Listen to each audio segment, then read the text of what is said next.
Tes satu dulu. Oke, puji Tuhan, saya percaya kita orang diberkati Tuhan. Amin. Berapa banyak orang diberkati Tuhan? Mungkin ada baiknya, boleh saya minta yang di sebelah sana duduk di sebelah sini supaya mata saya nggak usah bersama-sama. Jadi cukup fokus, karena fokus itu lebih menghemat energi, saudara. Ya. Nah, pada sore hari ini saya akan menyampaikan satu pesan Tuhan yang sangat penting buat kita semua. Ini adalah bicara soal Thy Kingdom Come, yaitu bagaimana biarlah datanglah kerajaanmu di atas muka bumi ini. Karena itu saudara, Bapak Ibu yang dikasih Tuhan, pada hari ini kita akan belajar satu firman Tuhan yang mungkin Anda pernah dengar, tetapi Anda perlu mengertinya lebih dalam lagi.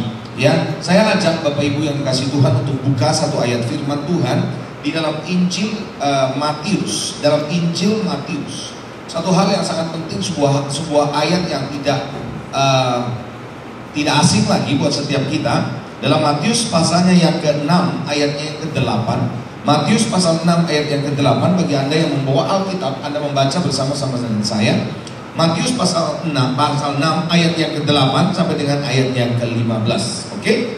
Saya akan bacakan atau Anda ikut sama-sama saya baca dalam bahasa Indonesia. 1, 2, 3. Jadi janganlah kamu seperti mereka, karena Bapakmu mengetahui apa yang kamu perlukan sebelum kamu meminta kepadanya. Karena itu berdoalah demikian: Bapa kami yang di surga, dikuduskanlah namamu, datanglah kerajaanmu, jadilah kehendakmu di bumi seperti di surga. Berikanlah kami pada hari ini makanan kami yang secukupnya. Ampunilah kami akan kesalahan kami, seperti kami juga mengampuni orang yang bersalah kepada kami. Dan janganlah membawa kami ke dalam pencobaan, tetapi lepaskanlah kami daripada yang jahat. Karena Engkaulah yang punya kerajaan dan kuasa dan kemuliaan sampai selama-lamanya. Amin. Karena jikalau kamu mengampuni kesalahan orang, Bapakmu yang di surga akan mengampuni kami juga.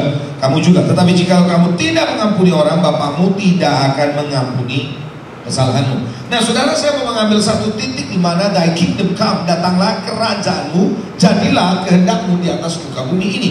Ada banyak orang tidak menyadari bahwa ayat ini adalah sebuah ayat yang sangat penting. Perkataan Yesus ini sangat penting. Karena kita tidak boleh hanya sekedar berdoa untuk kepentingan kita. Kita tidak bisa hanya sekedar menginginkan keinginan kita digenapi oleh Tuhan. Tapi Anda perlu mengerti bahwa kehendak Tuhan itu jauh lebih penting dari kehendak kita. Betul atau tidak? Tahukah saudara, Anda diciptakan oleh Tuhan bukan untuk dirimu sendiri. Halo? Tahukah Anda diciptakan bukan untuk dirimu sendiri, bukan untuk kepentingan dirimu sendiri. Kalau Anda tidak mengerti ini, Anda tidak tahu purpose. Kalau Anda tidak tahu purpose, sulit buat Anda mengerti soal kingdom. Hari ini saya akan berbicara sedikit mengenai kingdom, bahwa kingdom tidak sama dengan gereja. Karena kalau banyak orang bicara soal church, church is not a kingdom, but kingdom is also not a church, but a church is a part of a kingdom. Bahwa gereja adalah bagian dari kerajaan. Anda mesti mengerti ini, saudara. Kalau Anda tidak mengerti ini, maka kita akan menjadi orang Kristen yang hanya berputar di gereja, tidak mengerti soal konsep kerajaan. Halo, amin saudara. Nah, saudara yang dikasih Tuhan, kalau anda tahu kursi yang Anda duduki itu diciptakan oleh siapa? Tuhan atau kita? Manusia atau Tuhan? Kursi yang diduduki kita, manusia yang membuat. Nah, manusia membuat kursi tujuannya untuk apa? Agar manusia yang menciptakannya dapat mendudukinya. Jadi berarti kursi diciptakan oleh manusia untuk kepentingan siapa? Untuk kepentingan kursi atau kepentingan yang menciptakan? Kepentingan untuk menciptakan. Jadi saudara, yang diciptakan selalu adalah untuk kepentingan yang menciptakan. Mic ini diciptakan bukan untuk kepentingan mikrofon, tapi untuk kepentingan siapa? Kepentingan yang menciptakan. Siapa? Yaitu manusia yang menciptakan. Saya percaya saudara, ketika Allah menciptakan saudara dan saya, bukan karena kebetulan. Kalau Anda bilang saya kebetulan, nanti saudara pun masuk surga kebetulan. No. Anda tidak ada menjadi orang yang kebetulan. Berarti by God's design, by God's purpose, Anda bisa ada di atas muka bumi ini.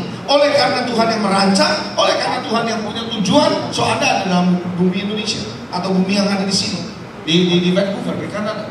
Saya percaya saudara yang dikasih Tuhan. Kenapa? Itu sebabnya Anda harus tahu untuk apa Anda ada dalam bumi ini. Kalau tidak, sulit untuk Anda bisa menangkap tujuan Tuhan dalam hidup. Amin. Haleluya. Saudara, kemarin saya bicara bahwa kita ke gereja bukan hanya sekedar untuk beribadah, tapi kita ke gereja, kita menjadikan gereja menjadi rumah Tuhan dan menjadi kepanjangan tangan kerajaan. Nah, saya percaya saudara, saya tahu bahwa dalam sejarah bahwa ada yang namanya negara-negara Commonwealth, termasuk salah satunya adalah Kanada. Vancouver adalah salah satu bagian dari negara Commonwealth sebenarnya, disebut British Columbia. Oleh karena apa? Oleh karena domain, oleh karena bagian wilayah kekuasaan dari seorang raja, yaitu dari Inggris. Betul atau bukan? Iya atau tidak? Ya, Malaysia adalah salah satu kota, adalah penjajahan Inggris. Singapura adalah salah satunya, India adalah salah satunya. Saya percaya saudara termasuk yang ada di sini. Nah, saya mau ingatkan sama saudara bahwa Allah menciptakan saudara di dalam sebuah konteks, bukan gereja sebenarnya, konteks kerajaan. Coba bilang kerajaan. Oke, mari saya mau ajak saudara untuk melihat satu firman Tuhan sekali lagi. Saudara perlu mengerti, walaupun saya tahu ini udah agak sore ini saudara ya. Mari kita lihat saudara Matius 25 ayatnya yang ke-34. Matius 25 ayat yang ke-34. You have to understand this. Kalau Anda tidak mengerti ini, maka kita akan jadi orang Kristen akhirnya cuma datang pulang gereja. Saya kasih tahu saudara. Oh, ini saya mesti geser dulu, nanti saya bisa jatuh karena ini. Alright.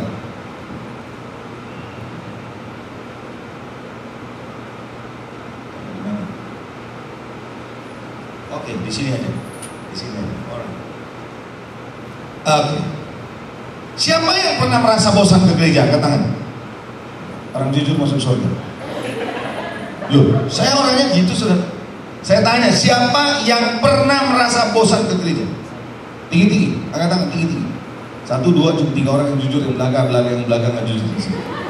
Serius, sekali lagi saya tanya, siapa yang merasa pernah bosan ke gereja?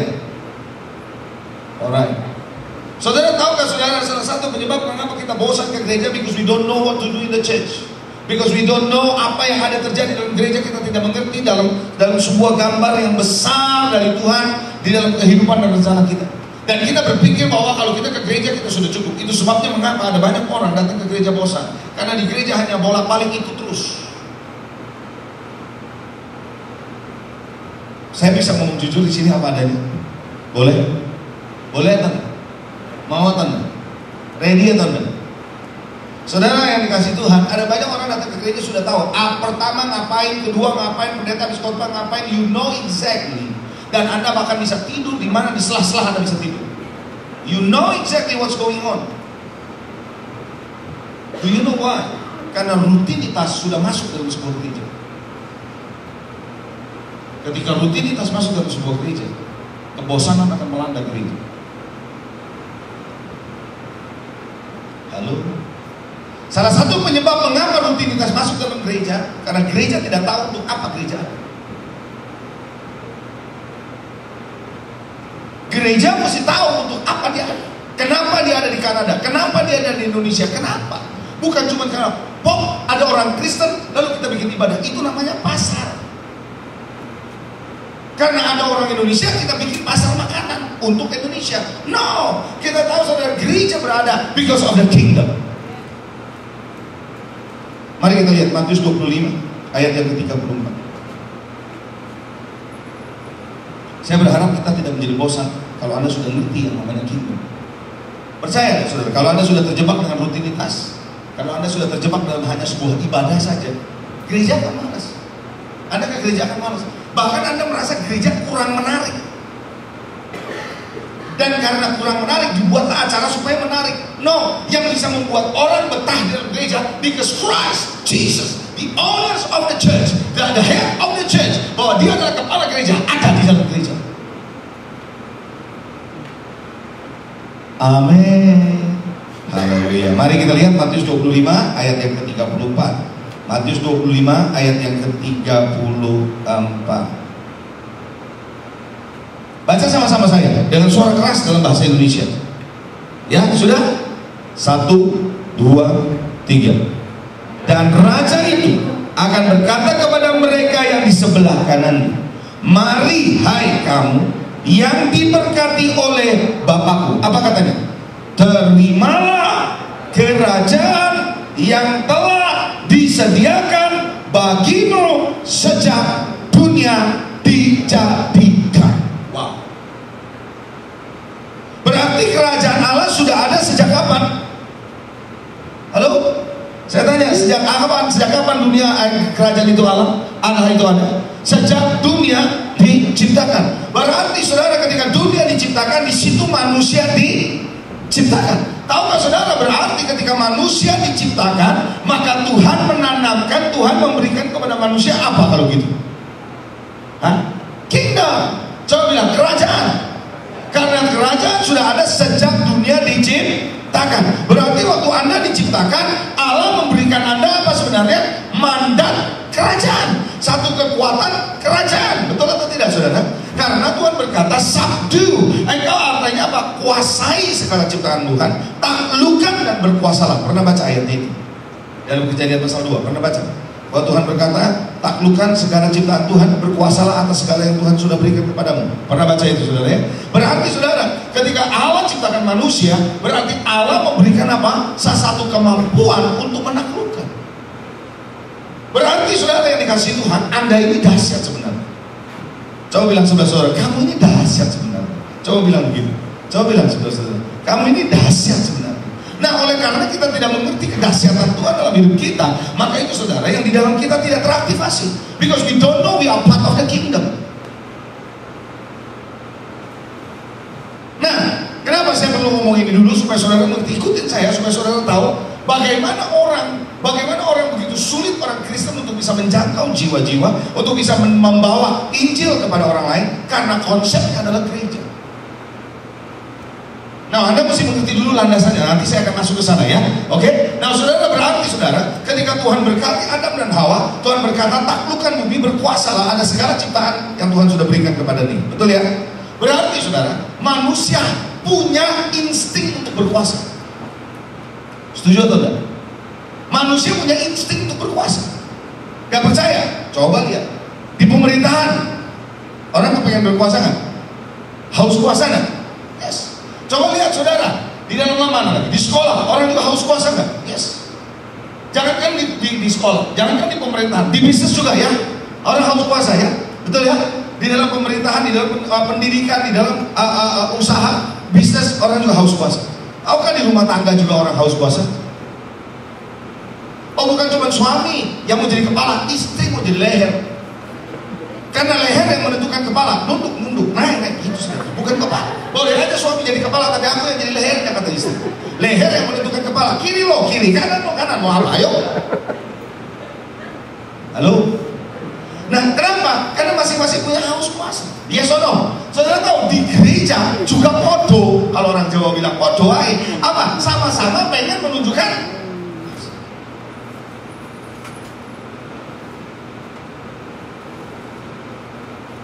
Siapa yang lebih kuat, pendetanya apa gua gitu? Gua pengen tahu coba. Itu adalah apa? Kuasa. Do you know what I mean? Anda ngerti maksud saya? Nah, persoalannya kuasa yang Tuhan sudah berikan kepada manusia itu sudah hilang ketika dia berdosa. Ketika dia jatuh dalam dosa, kuasa yang Tuhan berikan yang harusnya untuk bisa mengendalikan, bisa menguasai, itu hilang, diambil alih oleh si setan. Nah, ketika manusia sudah jatuh dalam dosa, kuasa ini hilang, tidak lagi punya keberdayaan. Maka itu karena dia tidak berdaya, untuk hidupnya aja sulit untuk berkemenangan, apalagi menjangkau jiwa. Yes or no? Nah, kalau Anda sendiri terus-menerus bergumul, bagaimana Anda bisa menjangkau jiwa? Iya dong, Anda lagi struggle soal keuangan, keluarga mau berantakan, udah mau bercerai, terus mau jangkau jiwa, jiwa-jiwa akan bilang begini, gua disuruh ikut lu, model kayak lu, bokeh, perusahaan apa, keluarga lu mau bangkrut, enggak deh, kamsia. Betul atau enggak saudara? Enggak ada yang mau. Why? The power to prevail, kuasa untuk bisa menang is lost already. Hilang sudah. Kenapa? Karena dosa, because of sin. Nah, sejak itu, karena Tuhan sudah ciptakan dasarnya kita punya kuasa, manusia haus kuasa. Saya kasih contoh. Burung diciptakan oleh Tuhan untuk bisa apa? Iya, gampang kok, saya nggak pakai tricky question. Saya tanya saudara, burung diciptakan Tuhan untuk bisa apa? Terbang, so easy. Ikan diciptakan oleh Tuhan untuk bisa apa? Berenang. Saya nggak pernah lihat ikan kursus renang, nggak pernah. Nggak pernah ada ikan ikut kursus renang. Kenapa? Otomatis dia bisa berenang. Tetapi saya mau beritahu saudara, kalau gitu ikan disuruh berenang stres apa enggak? Enggak bakal stres. Tapi ikan disuruh terbang, stres dia. Burung disuruh terbang, stres gak? Nah, burung disuruh berenang, stres dia. Betul atau enggak saudara? Why? Because God has already given something inside. Tuhan sudah berikan pada seekor burung, kepada seekor ikan, dan sesuatu yang khas. Dan God created man, Tuhan ciptakan manusia dengan apa? Kuasa untuk menguasai bumi. Maka itu manusia kalau disuruh berkuasa cepat sekali. Tapi saya bilang, kuasa itu telah hilang, diambil oleh dosa. Maksud saya diambil oleh setan. Lalu manusia powerless. Nah, karena powerless, dia mencari sesuatu yang telah hilang dalam dirinya, yang selama ini dia mau berkuasa. Maka dia menemukan kuasa itu di sini. Apa ini? Gak ada saya. Apa ini? Ini bahasa internasional. Apa ini? Hah? Fulus. Money. Betul atau enggak? Nah, begitu Anda dapat uang, hey, ternyata with this money, dengan uang ini, saya bisa punya kuasa. Saya mengatur orang, saya bisa beli orang, saya bisa atur. Nah, ini dia dapat. Tapi kita bersyukur saudara, bukan itu yang Tuhan mau, karena itu adalah kekuasaan atau kekuatan yang bukan aslinya. Makanya Yesus mati di atas kayu salib, turun ke bumi, mati di atas kayu salib, supaya saudara mengerti ini kingdom. Kita bilang kingdom, coba bilang lagi kingdom. Nah saudara, kingdom itu dari dua kata, king and domain. King and domain. Ada domain adalah suatu wilayah kekuasaan, king adalah raja. So Anda bisa tahu, kingdom itu adalah suatu wilayah kekuasaan dari seorang raja. Nah, kita berada dalam sebuah kingdom, dan raja kita adalah raja di atas segala raja. Namanya Yesus Kristus. Ketika Yesus mati di atas kayu salib, saudara, yang dikasih Tuhan, dia dikubur. Dia 3 hari baru bangkit. Betul? Nah, 3 hari itu kemana rohnya? Tubuhnya ada di dalam kuburan, rohnya ada kemana? Rohnya turun kala maut. Lalu saudara, kala maut dia mendeklarasikan bahwa dia adalah anak perempuan yang dikatakan di dalam kitab Kejadian. Saudara kalau baca di dalam kitab Kejadian, bahwa dikatakan kepada ular, benih perempuan ini akan terus berseteru dengan engkau, hai ular. Maka benih perempuan ini akan menginjak kepalamu, dan engkau akan memanggut kakinya. Pernah baca itu tumitnya? Saudara yang dikasih Tuhan, tahukah saudara bahwa Yesus datang dan turun kala maut berkata, akulah benih perempuan itu yang telah meremukkan kepala ular itu. Dan Tuhan mengambil kembali authority, the power, all powers yang pernah diberikan oleh Tuhan kepada Adam, diberikan kembali kepada setan. Seluruh kekuasaan yang dipegang oleh setan, di-take it back, ditarik kembali oleh Tuhan, dan dikembalikan kepada gereja. Itu sebabnya dalam Kisah Rasul pasal 1 ayat 8 berkata bahwa apabila Roh Kudus turun atas kamu, kamu akan menerima apa? Hah? Coba baca 1 Kisah Rasul pasal 1 ayat 8. Saya perlu bicara sedikit mengenai kingdom, baru kita bicara soal penjangkauan. You cannot say penjangkauan without knowing kingdom. Mari kita lihat Kisah Rasul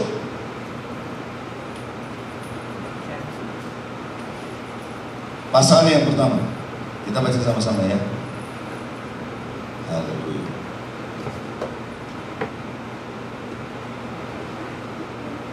Kisah Rasul pasal 1. Wow, ini lampu panas juga ya. Sebentar lagi di baru berkiu. Kisah Rasul pasal 1 ayat yang ke-8. Sudah? Oke, mari kita baca sama-sama ya. 1, 2, 3. Tetapi kamu akan menerima apa? Kuasa kalau Roh Kudus turun ke atas kamu, dan kamu akan menjadi saksiku di Yerusalem, di seluruh Yudea, Samaria, dan sampai kepada ujung bumi. Saudara tahukah ketika Roh Kudus turun, dia memberikan apa? Kuasa. Kuasa apa? Kuasa yang pernah Allah berikan kepada Adam dan Hawa, yang pernah hilang di tangan musuh, diambil oleh musuh, yaitu setan, lalu diambil kembali oleh Yesus dari tangan setan, lalu kemudian dikembalikan kepada gereja. Wow. Berarti kita sebagai umat Tuhan harusnya dahsyat atau enggak? Dahsyat, saudara. Tahukah saudara, ada satu ayat berkata dalam 1 Yohanes pasal 5 bahwa kita mengalahkan dunia. Loh, kita mengalahkan dunia atau kita dikalahkan dunia? Kita mesti baca ini ya. 1 Yohanes pasal 5.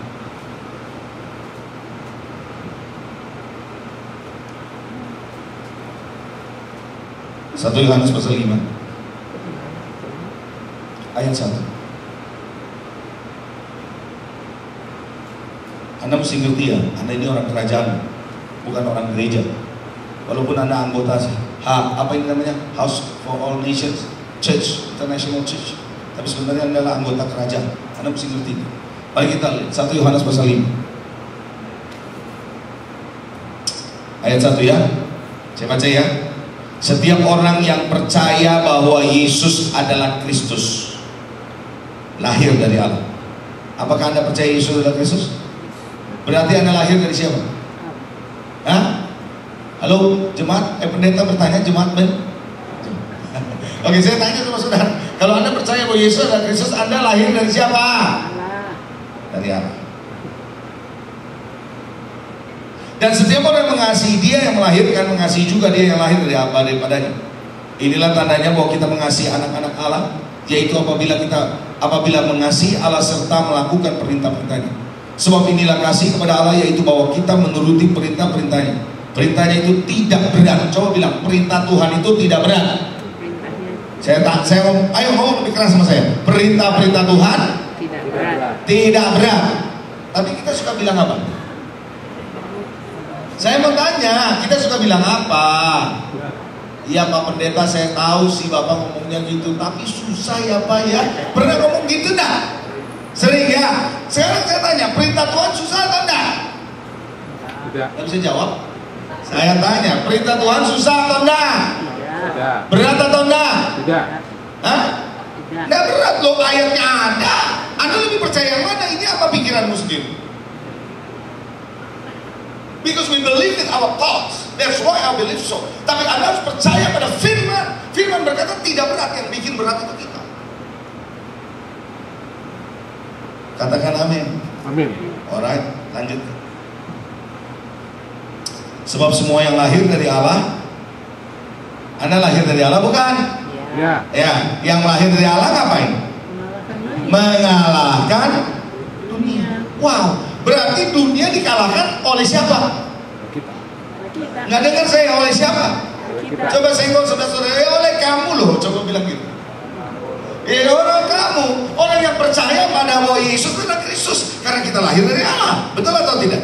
Lalu lanjutkan. Dan inilah kemenangan yang mengalahkan dunia, yaitu iman kita. Ayat 5, saya minta Anda perhatikan ayat 5. Saya baca pelan-pelan. Siapakah yang mengalahkan dunia selain daripada apa? Dia yang percaya bahwa Yesus adalah anak Allah. Kata dia, D-nya huruf besar apa huruf kecil? Kalau huruf kecil artinya siapa toh? Manusia, yaitu kita yang percaya pada Tuhan. Berarti yang mengalahkan dunia ini adalah kita. Kenapa kok bisa mengalahkan dunia? Pertanyaannya ini. Because we are not of this kingdom, of the earth kingdom. We are part of the kingdom of God. Kita bukan berasal dari kerajaan dunia ini, tapi kita berasal dari kerajaan Allah. Itu sebabnya Allah memberikan kita punya kuasa, dan kuasa yang Tuhan berikan pada kita mampu menaklukkan dunia. Orang Kristen ini banyak yang nggak mengerti, karena orang Kristen mainnya cuma di gereja, tidak mengerti bahwa kita adalah bagian dari kerajaan. Amin. Amin. Saudara tahu, saudara, kalau tentara Inggris atau pasukan Inggris lagi mau menguasai satu wilayah, mereka datang bukan hanya pasukannya doang. Dia tahu di belakangnya ada kerajaan Inggris, di belakangnya ada raja Inggris, di belakangnya ada pasukan yang lebih hebat daripada dia untuk bisa mendukung dia dalam peperangan. Saudara harus tahu, kalau Anda bergerak, Anda harus tahu ada kerajaan di belakang saudara yang dahsyat mendukung saudara.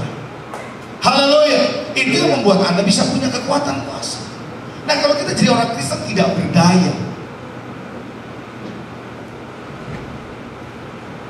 Saya ulangi sekali lagi ya, dalam bahasa Indonesia supaya saudara mengerti. Kalau Anda jadi orang Kristen tidak berdaya, Anda akan bertanya-tanya, benar nggak Yesus itu? Kalau Anda jadi orang Kristen merasa tidak punya kekuatan untuk menang, no power to prevail, Anda akan bertanya-tanya, betulkah Roh Kudus ada? Kalau Anda tidak mempunyai kekuatan kuasa saudara untuk bisa menaklukkan kehidupan ini, Anda akan mulai bertanya, benar nggak firman Tuhan ada? Dan akhirnya Anda bermain-main di gereja. Itu yang namanya you play with change.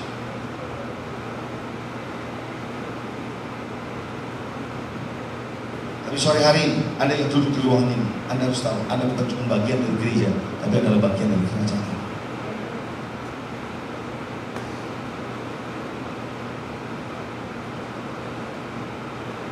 Pada waktu 1998 terjadi kerusuhan di Indonesia. Masih ingat? Salah satu kenalan saya, saudaranya menikah sama orang Amerika. Saudaranya ini wanita, menikah sama seorang Amerika. Amerikanya Amerika asli. Dan hari itu mereka mau liburan, dan cari liburan yang paling murah, yaitu ke rumah, ke Jakarta, ke Indonesia yang si orang Amerika ini belum pernah. Dari berangkatlah ke Indonesia karena bisa tinggal murah di rumah orang tua atau di rumah mertua. Seperti itu. Cuma waktunya salah. Bulan Mei 98 itu cara cari penyakit itu. Dia siapa yang tahu akan terjadi kerusuhan, betul? So mereka pergi ke Indonesia. Terjadi kerusuhan api di mana-mana, saudara. So harus lari sini, lari sana, pindah sini, pindah sana. Di tengah-tengah chaos datang pasukan tentara, lengkap dengan pasukan tentara. Diketoknya pintu rumah ini. Lalu ditanya, apakah ada seorang yang bernama ini? Ditarilah nama orang Amerika ini. Ternyata ini pasukan tentara Amerika. Ditanya, ini ada nama ini? Yes. Keluar nama. Show me your passport. Lalu ditunjukkan. Sekarang packing, go out with us from Indonesia. Kami diperintahkan untuk mengangkat semua warga negara yang tercatat di sini. Baik, saya angkat. Lalu dibawalah istrinya sama anaknya. Lalu ditanya pasukan tentara ini, siapa wanita ini? Istri saya. Tidak tercatat. Yang tidak tercatat tinggal. No, dia bilang begini, karena istri saya warga negara Amerika. No, mana nggak ada. Show me the passport. Pasportnya masih hijau karena dia PR. Coba bilang saudara-saudara, hati-hati kalau kau PR. Haleluya. Dengar, nah saudara bilang ini PR. Oleh karena kamu PR, tinggal karena perintahnya adalah citizen untuk diangkat. Lalu orang-orang Amerikanya bilang begini, kalau ini nggak izinkan angkat, saya nggak akan kembali, saya akan tinggal di sini. Ini istri saya gimana sih? Akhirnya saudara singkat cerita diangkatlah istri dan anaknya, terbang lalu naik helikopter berangkat ke Singapura. Saya mau beritahu saudara, kalau Amerika saja cari warga negara di tengah kerusuhan. Saya mau beritahu saudara, you are the kingdom of God. Di mana engkau berada, God will seek you. Tuhan akan cari Anda until you get it, dan Tuhan keluarkan Anda dari segala kesusahan itu. Why? Karena you are part of the kingdom.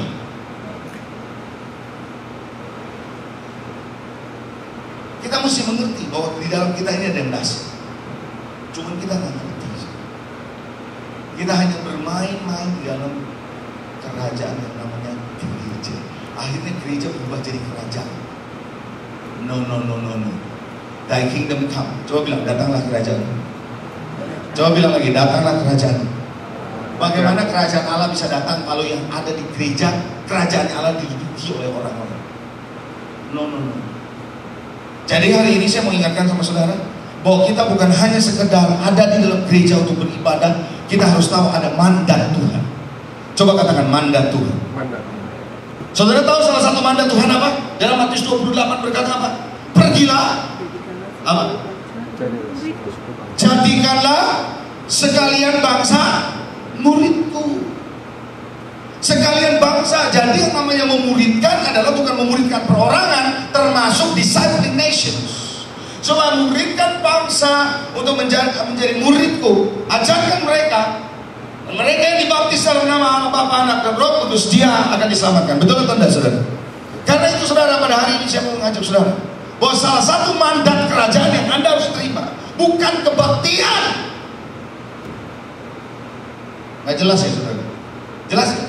Mandat kerajaan, kalau ada kerajaan itu ada mandat berarti. Nah, mandatnya bukan supaya saudara hadir di gereja, rajin ke gereja. No. Tapi apa? Discipling the nations. Dan Anda harus memuridkan bangsa, jadikan sekalian orang menjadi murid. Karena itu Anda punya satu tugas ilahi. Salah satu tugasnya adalah untuk bisa memenangkan orang yang ada di luar sana. Siapa yang mengerti bangsa maksud? Nangkep? Nah, kerajaan. Sekarang saya mulai masuk lebih sempit kan? Bahwa kerajaan tidak hanya di dalam gereja. Gereja adalah kepanjangan tangan daripada kerajaan. Kerajaan itu bukan hanya ada di gereja, tapi kerajaan itu ada di mana-mana. Tahukah saudara, siapa yang bekerja di pemerintahan? Ada di sini? Yang bekerja di pemerintahan? Oke, kalau Anda tidak tahu, saudara tahukah saudara ada 7 wilayah yang harus dikuasai oleh kerajaan. Anda semua itu adalah milik Allah. Saya tanya sama saudara, musik itu milik Tuhan atau milik setan? Hah? Saya tanya, musik itu milik setan atau milik Tuhan? Saya nggak bilang musik gereja, musik, semua musik. Itu milik Tuhan atau milik setan?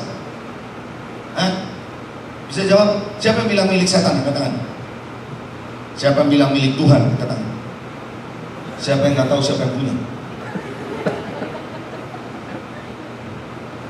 Sekarang saya tanya lagi, sports itu milik siapa?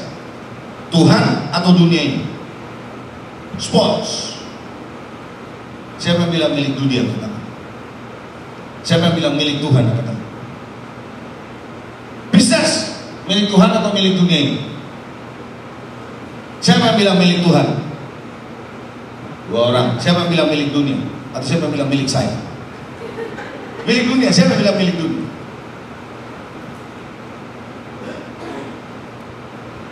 Lawak. Tahu lawak? Bukan temu lawak, lawak. Humor. Komedi. Stand up komedi. Di sini ada kan stand up. Sekarang saya tanya, komedi itu milik siapa? Tuhan atau dunia ini? Halo? Anda harus bisa jawab ini. Sebagian besar Anda nggak bisa jawab ini, saya tahu. Sore hari ini. Sulit doa. Iya, Tuhan bukan.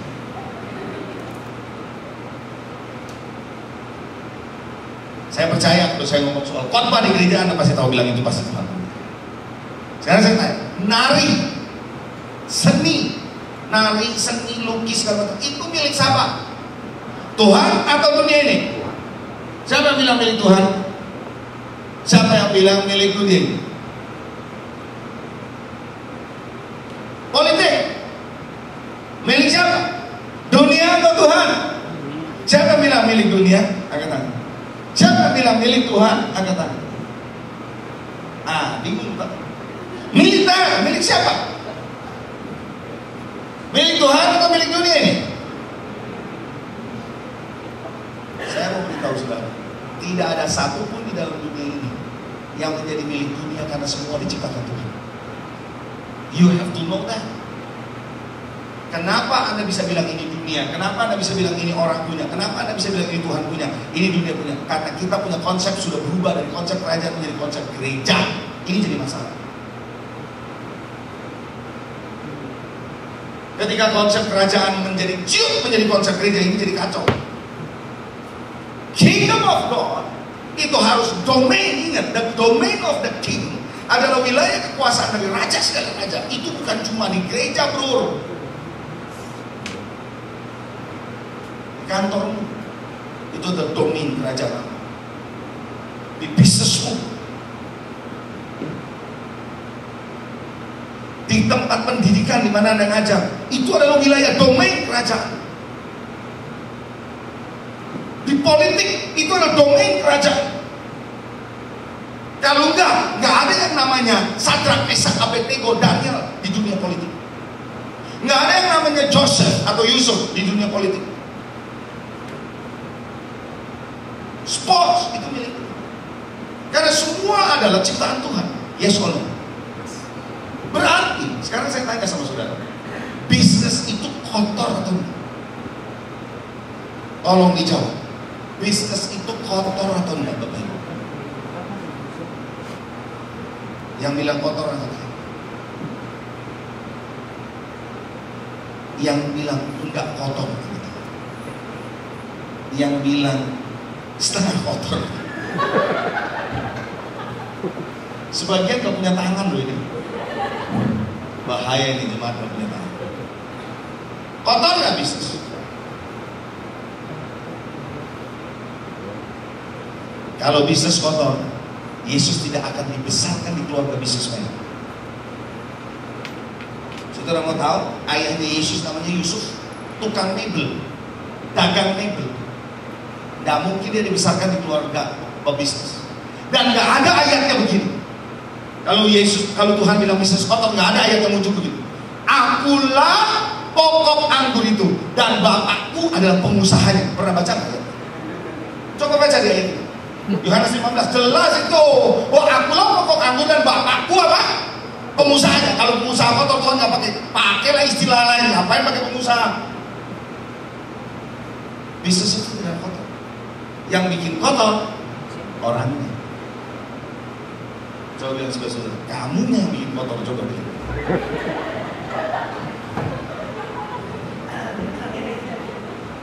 Business is not dirty, my friend. Jadi semua yang ada di dunia ini diciptakan Tuhan, sanctified by God, semua sudah dikuduskan oleh Tuhan. Cuma manusia waktu memasukinya salah dan akhirnya menjadi kacau. Jadi saya mau ajak saudara dengan baik-baik. Kenapa saya perlu ngomong ini supaya saudara tahu? Yang namanya menginjil, yang namanya bawa jiwa kepada Tuhan, bukan bawa ke gereja saja.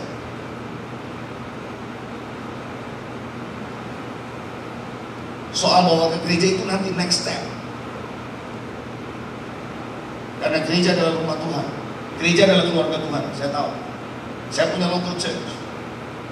Tapi saya berkata kepada mereka, kalau Anda di bisnis, jadikan tempat bisnismu adalah tempat pelayananmu.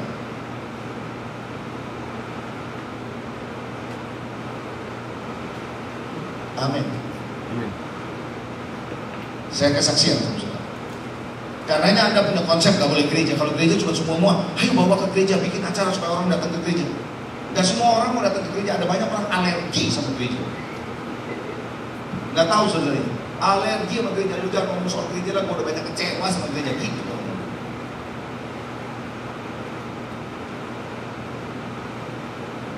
Itu di Jakarta maksud saya.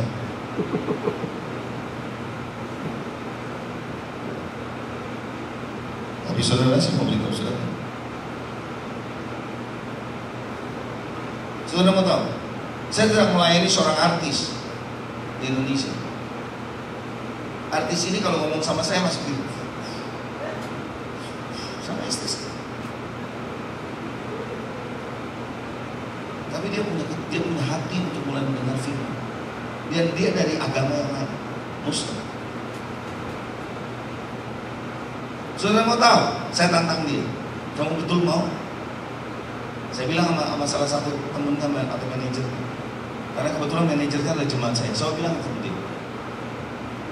Dia bilang dia mau ikut tuh Pak ke Israel. Bilangin sama dia kalau mau ikut ke Israel saya berhenti dari merokok.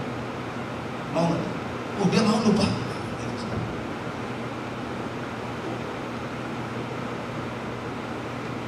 Saya cerita dari kesaksian saya dulu. Saya adalah mantan bankir. Saya sekolah master di Amerika, lulus master saya pulang ke Indonesia. Saya kerja sebagai seorang bankir. Posisi saya mulai dari trainee di Indonesia, terus naik jadi manager, general manager, sampai kemarin terakhirnya menjadi director, CEO di sebuah bank, public bank, artinya sudah go public bank.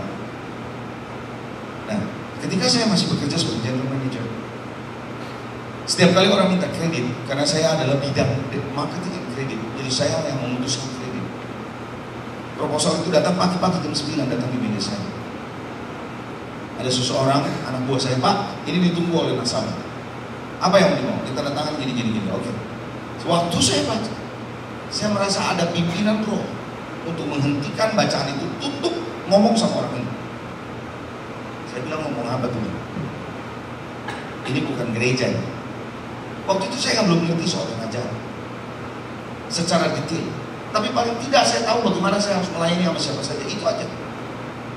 Tutup ngobrol. Lalu saya tutup sama ngobrol. Dia mulai bingung sama saya, kok bukan baca proposalnya, malah saya ajak ngobrol. Pak, ditunggu, ntar dulu.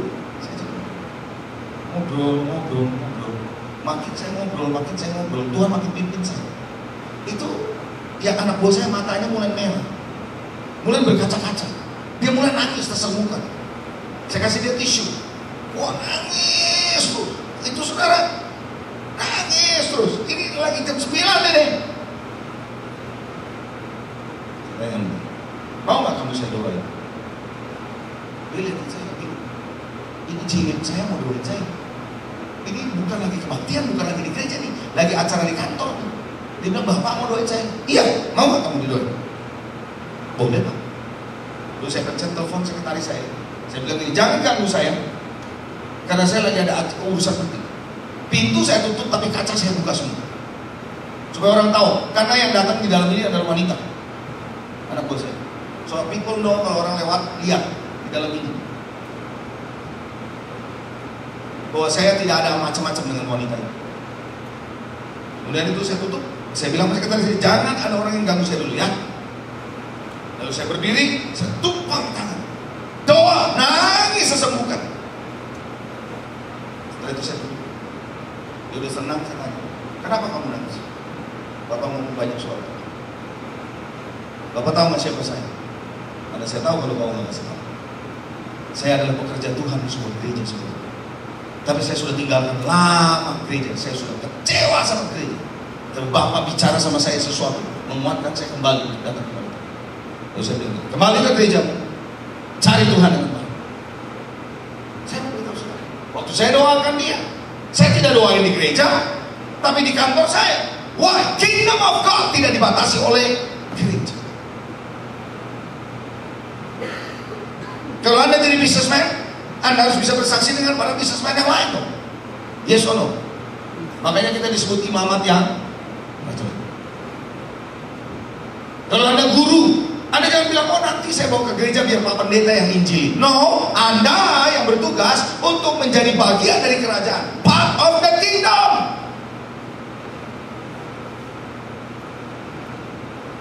Siapa yang mengerti apa yang saya maksudkan? Why? Karena kerajaan tidak hanya di gereja. Kerajaan Allah ada di mana-mana. Dan Tuhan mau memperluas kerajaannya di mana-mana. Lewat siapa? Lewat saudara dan saya. Gereja adalah tempat di mana Anda dilatih, Anda diajarkan prinsip-prinsip kerajaan, hidup dalam hidup gaya kerajaan. Di gereja lah Anda dibangun, tapi setelah itu Anda dilepas ke daerahmu masing-masing. Yang bisnis tetap bisnis, yang bekerja tetap bekerja, yang menjadi trainer jadi trainer, yang alam sports tetap sports. Ada seorang pendeta teman saya di Jakarta, khusus melayani olahragawan. Saya bilang itu bagus, masuk. Saudara mau tahu, ada lagi seorang hamba Tuhan yang saya kenal, khusus melayani para polisi. Dia tidak jadi polisi, tapi dia melayani di kepolisian. Saudara, sehingga ada satu tempat di daerah di Jawa Timur, di satu kepolisian punya anggaran daerah dipakai khusus semua polisi harus ikutin sebuah seminar rohani. Jangan main-main itu, saudara. Karena kerajaan bukan di gereja saja. Kerajaan di mana Anda berada. Kalau Anda ibu rumah tangga, Anda kenal dengan orang-orang, teman-temanmu, di situ ada kingdom. Maka itu di gereja ada tempat di mana Anda dilatih, diajarkan. Anda jelas sampai di situ, saudara? Halo, Anda mengerti, saudara? Berarti kalau Anda bisnis itu tidak kotor. Yang bikin kotor itu manusianya. So berarti Anda bisa bersaksi nggak dalam dunia bisnis? Kenapa harus bawa ke gereja? Ada orang bilang ke gereja, gua nggak mau deh. Nah kalau dia nggak mau, nggak apa-apa, injili. Kalau dia sudah bertobat, dia sudah kenal Tuhan, then you bring to the church. Anda harus kenalkan dengan keluarga ilahi dong. Betul atau enggak? Siapa yang mengerti apa yang saya maksud? So hari ini, saudara, mari kita mau belajar untuk supaya kerajaan Allah bisa datang ke atas muka bumi ini. Supaya ada di Vancouver ini ada Kingdom of God. Dan salah satu caranya adalah Kingdom of God. Mari kita tahu bahwa kita tidak hanya ada dalam konsep kerajaan. Dimanapun Anda berada, Anda harus mengerti bahwa di situ adalah kerajaan. di tempat Anda bekerja, di tempat Anda bisnis, tempat Anda bermain dalam sebagai profesi, sebagai seorang sportsman. Kalau Anda sebagai seorang yang namanya guru, dimanapun, militer, politik, Anda harus tahu itu adalah bagian dari Tuhan.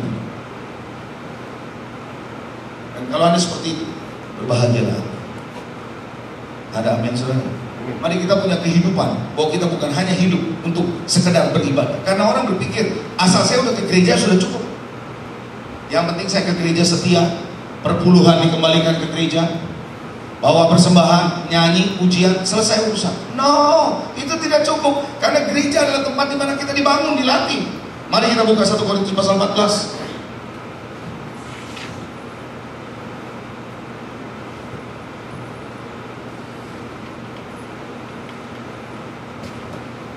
Sekarang saya perlu tanya sama saudara, kerajaan Allah itu di sorga nanti atau sekarang? Hah? Saya tanya sama saudara, kerajaan Allah itu nanti atau sekarang? Sekarang, that's right.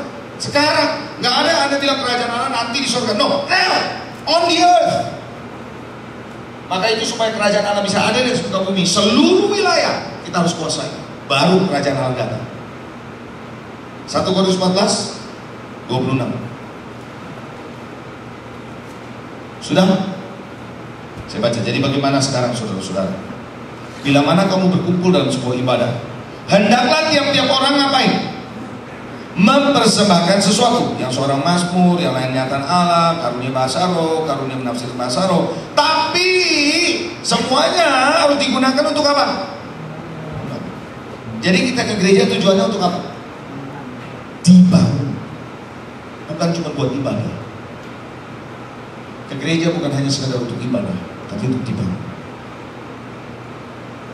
Ke gereja bukan sekedar 2 jam kita ada di dalam gedung gereja, dengerin khotbah, nyanyi, ya, lalu persembahan persepuluhan, dengar pengumuman. Nah, makanya ada orang Kristen 7D. Saudara pernah dengar nggak orang Kristen 7D? Nggak pernah dengar? Datang, duduk, dansa. Karena puji-pujiannya begini, garis itu dansa. Datang, duduk, dansa, terus diam karena ada masa doa. Terus yang kelima, dengar karena ada pendeta ngomong. Lalu keenam, duit karena ada persembahan. Dan terakhir 7,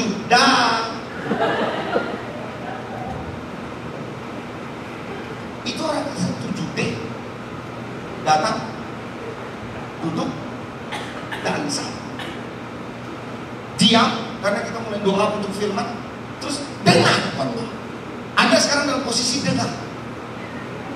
Ntar habis gini, mari kita akan memberi bersama. Nah itu duit tuh saudara. Dan terakhir, makan dah. 7D.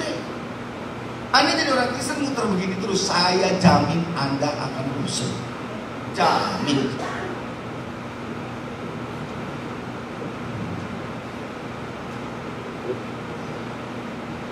Ada orang bilang sama saya, Bapak ibadah 1 hari bisa berapa kali kalau ini? Tergantung, kalau saya lagi tugas bisa 4 kali, 5 kali. Nggak bosen tuh Pak, saya 2 kali aja rasanya udah mau muntah.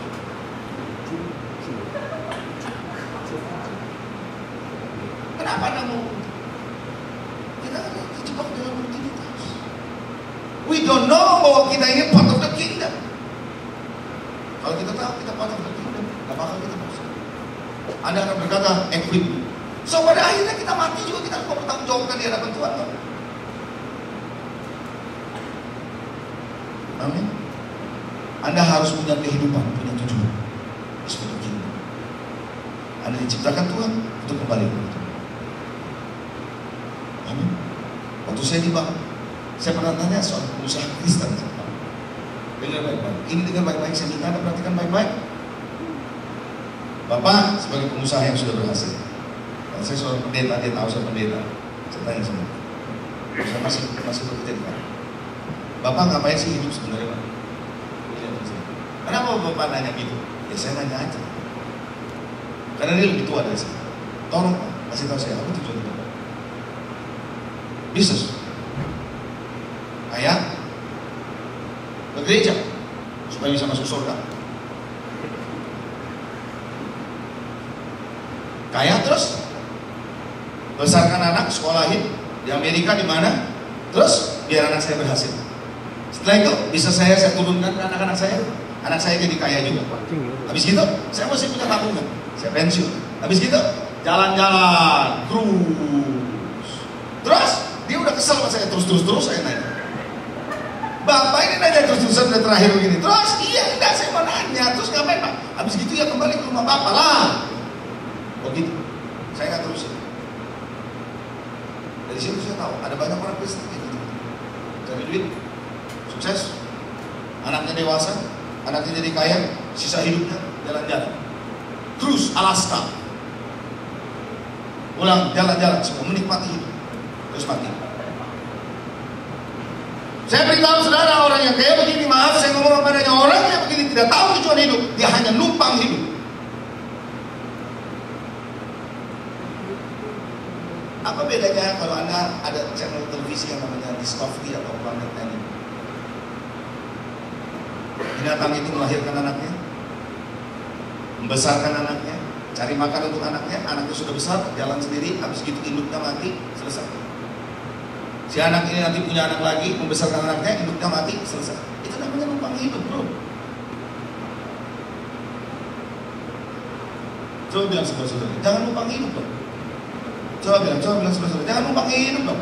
Masa kita numpang hidup? No, kita tidak numpang hidup. Kita harus punya purpose, kita harus punya tujuan. Dan tujuan itu for the kingdom of God. Tugas khotbah bukan cuma buat pendeta, bro.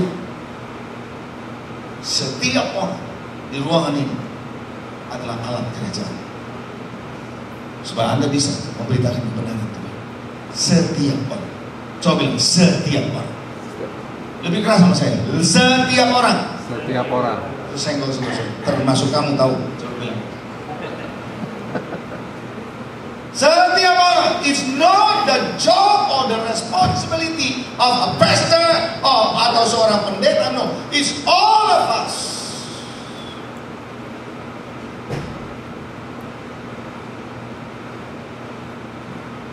Kemarin 17 Agustus di gereja saya mengadakan sebuah acara ibadah doa untuk bangsa dengan topik New Generation of Indonesia. Saya khotbah. Nah, mungkin orang punya hati untuk Indonesia kalau orang itu tidak punya hati untuk Tuhan. Never ever. Jangan bohongi dirimu bahwa Anda cinta Indonesia kalau Anda tidak pernah cinta Tuhan. Karena kita harus cinta Tuhan terlebih dahulu. Setelah kita cinta Tuhan, dekat dengan Tuhan, baru Tuhan akan menyatakan isi hatinya untuk bangsa-bangsa. Dan from there you know the heart of God for a nation. Sore hari ini, cintailah Allah dan kerajaannya, karena Anda adalah milik kerajaan.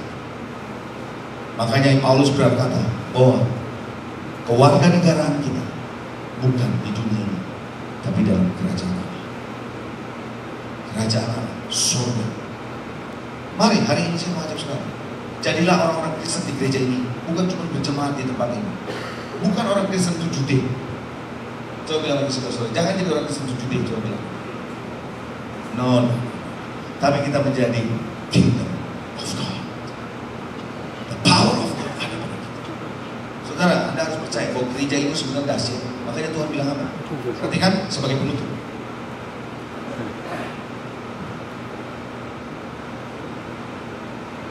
Saudara tahu ada ayat yang bilang, oke kita buka ayat Matius pasal 7.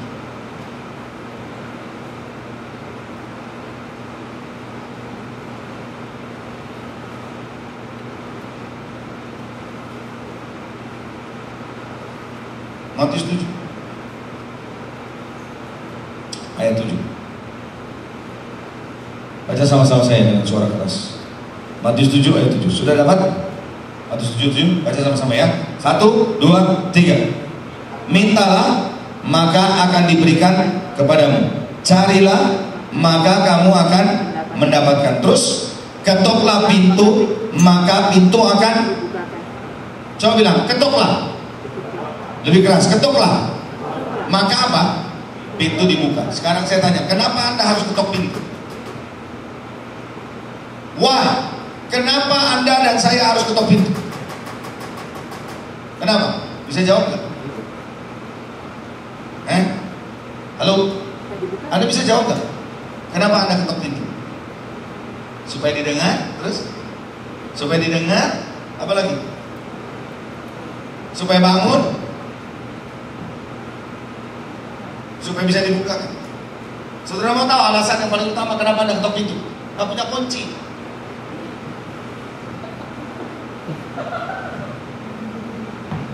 Loh, kalau Anda punya kunci, ngapain ketok pintu? You don't have no keys. Even itu rumahmu, kalau Anda lupa bawa kunci, ketok pintu dulu dong. You don't have keys. Ada banyak orang Kristen tidak mengerti bahwa dia adalah part of the kingdom, makanya ketok-ketok terus karena nggak punya kunci. Tapi kalau Anda baca Matius 16, saya nggak usah buka ayatnya. Bahwa Tuhan berkata, I will build my church and the gate of hell shall not prevail against it. Bahwa kalau Allah membangun, bahwa kerajaan Allah dan bahwa gerejanya Tuhan akan bangun gerejanya, pintu Allah mau tidak akan berkuasa kepada. Dan aku akan berikan kepadamu anak kunci kerajaan. Apa yang kau ikat di bumi terikat di surga. Apa yang kau lepaskan di bumi terlepas di surga. Jangan dibalik-balik ayatnya. Ayatnya tak bilang apa yang diikat di surga terikat di bumi, apa yang terikat di bumi di surga, dilepaskan di surga, dilepaskan di bumi. Enggak loh. Apa yang kau ikat di bumi terikat di surga. Apa yang kau lepas di bumi terlepas di surga. Itu ayatnya begitu. Nanti cari sendiri ya. Matius 16 kalau nggak percaya. Kalau ada kunci baru bisa buka. Tahukah saudara, Tuhan sedang membangun kerajaan di atas muka bumi ini. Bukan cuma sekedar gereja, tapi gereja yang punya kuasa kerajaan. Dan Tuhan berkata, I'll give you the key, so the gates of hell, supaya pintu ke neraka tidak akan berkuasa atas kamu. Gereja yang kayak gini yang Tuhan cari. Bukan gereja yang tar-tar kecewa. Bukan gereja yang tar-tar, Pak doain saya nih, saya ketembak setan nih adalah. No, gereja yang powerful, my friend. Ini yang Tuhan sedang bangun, bukan gereja yang weak.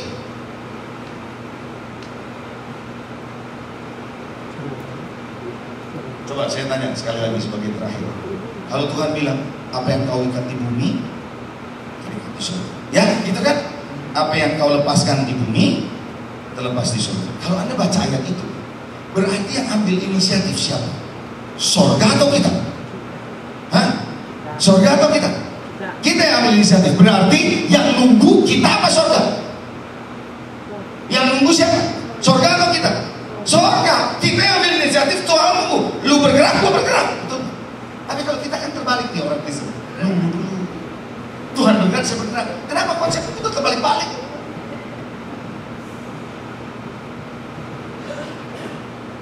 So berarti you know your church and my church are powerful. When you go, God will go. When you stop, He will stop. When you prefer, He will prefer. Ketika Anda ikat, Dia akan ikat. Ketika Anda lepas, Dia akan lepas. Oh, ide yang kayak gini dahsyat. Inilah gereja yang berkata thy kingdom come. Amin. Berarti gereja itu dahsyat begitu. Berarti sekarang yang tunggu siapa? Tuhan nunggu saudara. Jangan bilang, saya justru lagi nunggu Tuhan. Ya, Tuhan bilang, gua nunggu dulu. Gimana sih? I tell you, God is waiting upon you. If you have to keep.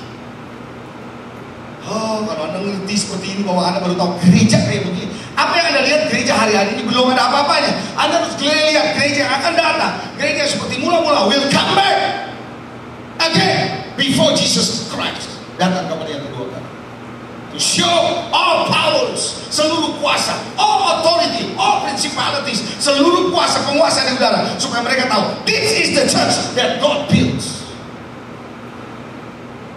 Inilah gereja yang Tuhan bangun. Bukan gereja yang seperti gereja-gereja, bukan gereja main-mainan. Malam hari, mari kita percaya, jadilah orang-orang kerajaan. Katakan amin. Are you ready to become part of the kingdom? Siap untuk menjadi bagian kerajaan? Jangan cuma di gereja saudara, Anda harus tahu punya mentalitas. Kalau Anda ibu-ibu dengan orang-orang yang mungkin elderly, senior citizen, Anda sama-sama kumpul lagi rame-rame, Anda harus tahu bahwa Anda bukan cuma rame-rame have fun di masa tua. No, tapi Anda tahu, I have the job still to do. Saudara jangan bilang saya udah tua. Sebelum Anda mati berarti masih ada tugas. Tugas berhenti kalau kita sudah mati. Saya suka bilang, saya senang mengumpulkan kata-kata hikmat yang Tuhan taruh di hati saya, inspirasi. Karena itu sebentar lagi bulan depan buku saya yang lain akan keluar. Jadi buku untuk dunia sekuler, bukan hanya dunia rohani. Berjudul Wisdom for Life. Saya kumpulkan beberapa kata-kata yang Tuhan taruh, lalu saya memberikan penjelasan untuk orang-orang yang dalam dunia bisnis, dunia pekerjaan saya. Salah satu yang saya bilang begini, jangan berhenti karena capek. Berhenti kalau sudah sampai. Saya ulang, jangan berhenti karena capek. Berhenti kalau sudah sampai. Walaupun belum sampai, kalau capek, terusin.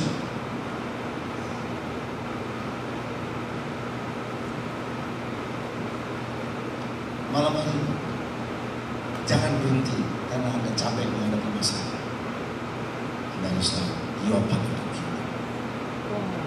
Setan mencoba membohongi Anda bahwa you are powerless, tapi Anda harus tahu you are powerful. Amin. Percaya itu? Siapkan diri Anda. Thy kingdom, dimanapun Anda berada, Tuhan beri tugas. Di bisnis, jadilah Anda kesaksian. Jangan Anda bersaksi di bisnis, Anda nggak jadi kesaksian. Di gereja Anda nyanyi haleluya, haleluya, di luar haleluya. Di gereja Anda bilang amin, haleluya, praise the Lord, jujur, tapi di luar punya perusahaan, namanya apa? PT Tisan. Tahu PT Tisan ini? Tipu sana, tipu sini. Lalu Anda punya bisnis gayanya gaya Spanyol. Tahu Spanyol? Separuh nyolong.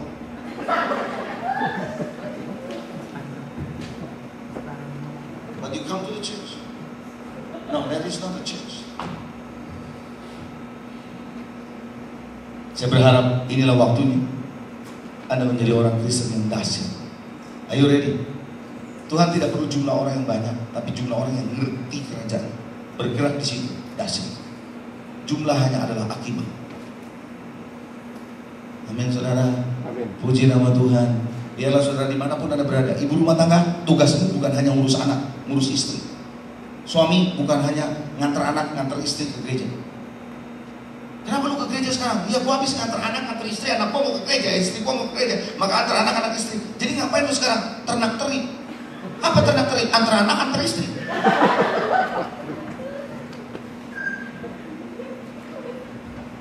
Jangan jadi pria-pria yang ternak teri. Antar anak, antar istri.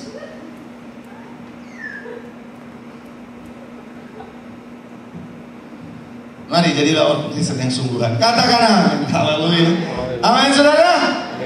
Mari kita berdoa. Bapa di surga, terima kasih untuk hari ini. Aku percaya Roh Kudus, Engkau beracara dan bekerja dengan cara yang ajaib, luar biasa. Thy kingdom come. Dimanapun kami berada, kami tahu Tuhan, Your kingdom. Dimanapun kami berada, kami harus nyatakan kerajaan-Mu lewat hidup kami. Apa yang kami ikat di bumi akan terikat di surga. Apa yang kami lepaskan di bumi akan terlepas di surga. Thank you Lord for the part di mana aku bisa menyampaikan bagian dari kebenaran-Mu. Now, it's your time untuk Engkau Tuhan menyempurnakan apa yang saya khotbahkan dan aku sampaikan. Benih ini tumbuh 2 kali, 3 kali, 100 kali lipat bahkan Tuhan. Terima kasih Tuhan. In Jesus mighty name we pray. And all God's people say, Amen. Amen. Saudara, saya minta waktu 1 menit saja. Masih ada beberapa buku tersisa, ya, buku-buku tulisan saya dan CD khotbah pengajaran saya. Ada 3 buku. Yang pertama adalah kunci berkat. Nah, Anda sudah tahu kenapa saya ngomong kunci berkat. Karena ada banyak orang ketok-ketok minta berkat. Tapi kalau Anda punya kunci berkat, Anda nggak usah ketok pintu, Anda bisa masuk kapan saja. Oke? Itu kunci berkat. Saya tidak mengajarkan hanya tabur tuai. No, itu more than that. It's principles of your life. Untuk Anda bisa diberkati Tuhan. Yang kedua buku saya adalah menjadi manusia terkini. Bagaimana Anda menjadi manusia relevan, bukan untuk dunia ini, relevan for God. Dan yang ketiga adalah doa yang penuh kuasa. Saudara, Anda harus tahu, doa yang penuh kuasa bukan hanya doa yang dijawab Tuhan. Ada banyak orang berpikir kalau doa kita adalah doa yang dijawab Tuhan itu hebat. Saya bilang, saudara, doa yang dijawab Tuhan itu pasti harus. Tapi bukan itu yang menjadi jawabannya bahwa doa itu penuh kuasa. Saudara mau tahu, Setan juga berdoa sama Tuhan, minta sama Tuhan, dijawab Tuhan. Waktu setan bilang begini sama Tuhan, terang aja Ayub dibiarkan begitu, coba angkat pagar. Dijawab Tuhan kan? Jawab. Setan bilang, Tuhan pindahkan aku ke babi-babi. Dijawab Tuhan kan? Dijawab. Jadi setan punya doa, dijawab Tuhan kan? Dijawab. Jadi orang Kristen kalau berdoa pasti dijawab. Kalau nggak dijawab lebih parah dari setan namanya.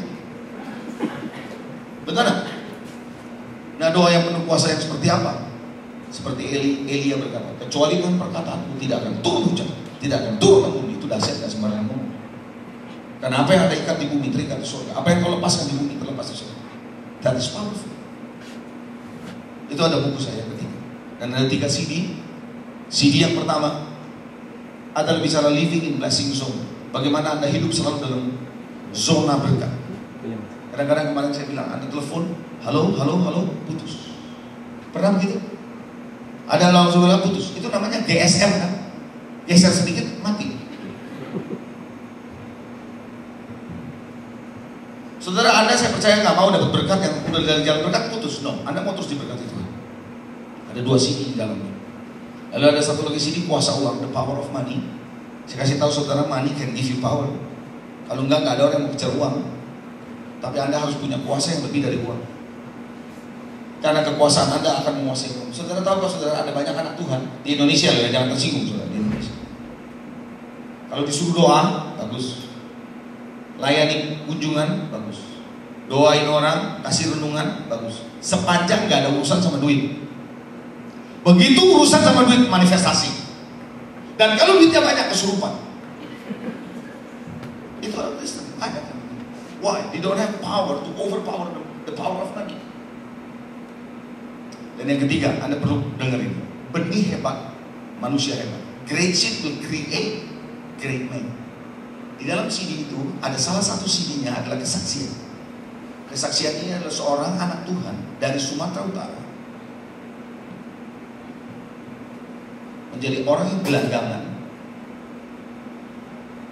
Lalu dia adalah seorang yang lulus hanya SD. Lalu dia adalah seorang yang menjadi preman.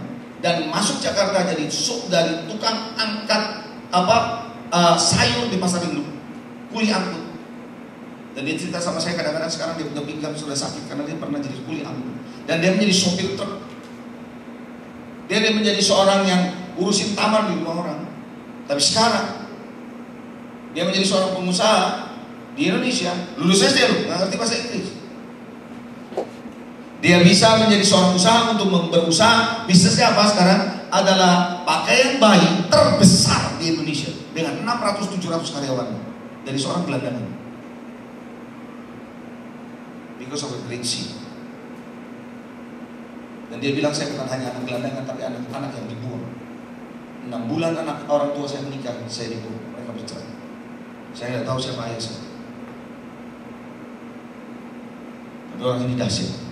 Dan dia berusaha untuk jadi preman terbesar di Jakarta. Dia mau lari dari Sumatera Utara menjadi preman terbesar di Jakarta. Tapi Tuhan justru tangkap dia. Dan dia menjadi pengusaha yang luar biasa.